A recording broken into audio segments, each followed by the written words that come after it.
東哥話俾佢講下個廁所啊。好啊。呢個廁所咧就而家我哋就用咗個無障礙嘅模式啦，佢冇吸嘴，裏邊咧就用咗企缸嘅，亦都係冇吸嘴啦。咁啊盡量低噶啦，咁就咁入到去。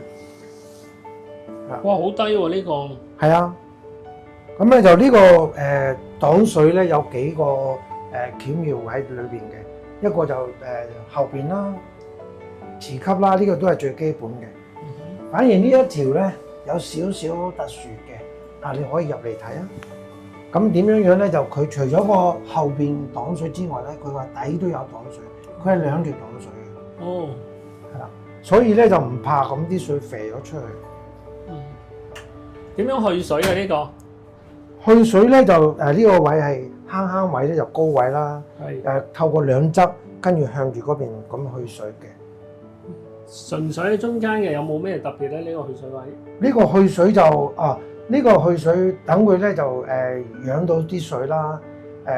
同埋咧就呢個咁樣嘅模式咧，就頭髮咧就會喺上面嗰度咧就旋轉就每一次沖完涼咧，啲頭髮就會喺上面嗰度嘅。哦，可以攞翻出嚟。攞翻出嚟嘅，係啦。哇，有啲位都慳咗喎。係啦，同埋咧就呢度就擺啲洗頭水啊、梘液啊、裝飾啊咁樣樣咯。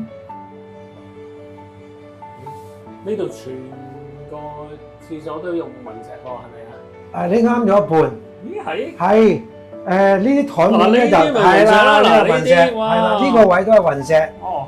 咁呢個咧就我哋咁巧咧就做呢個工程嗰陣時咧就揾到一隻最接近佢嘅出口裝嘅石材。哦。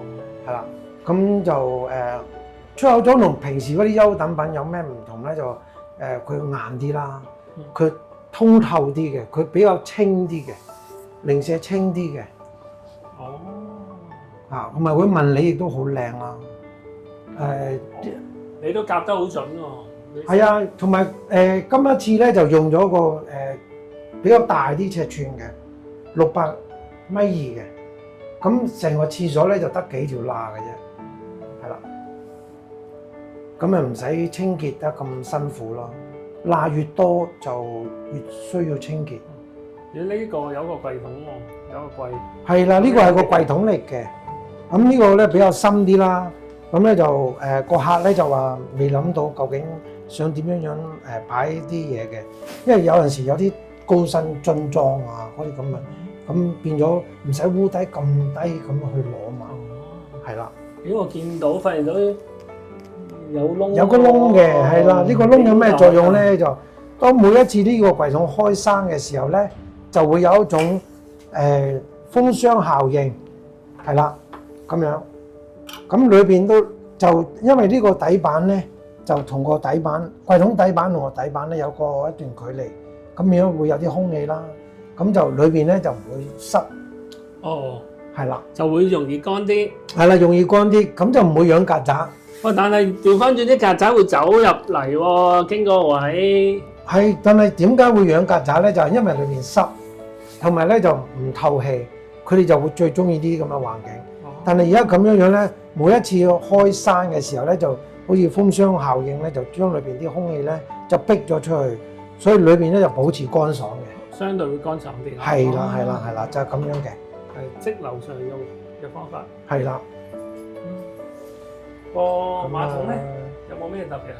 馬桶就暗藏咗水箱啦，因為如果正常咁樣樣咧，就趌咗出嚟呢度啊，多咗咁多，咁啊變咗出入咧就好逼啦。係。咁我哋就裝咗個暗藏嘅水箱啦。咁啊就呢一種咧就我冇用到旋渦式，就咁直沖嘅啫。哦，呢個都特別嘅直沖式。係啦，係啦。Risford 嘅呢個。Risford 嘅係啦，咁啊2合1啦。呢個細水。細水。都好靚喎，沖得好靚。呢個大水。大水。而家呢個水尾嚟嘅，因為頭先沖咗個細水。係啦。我見咧。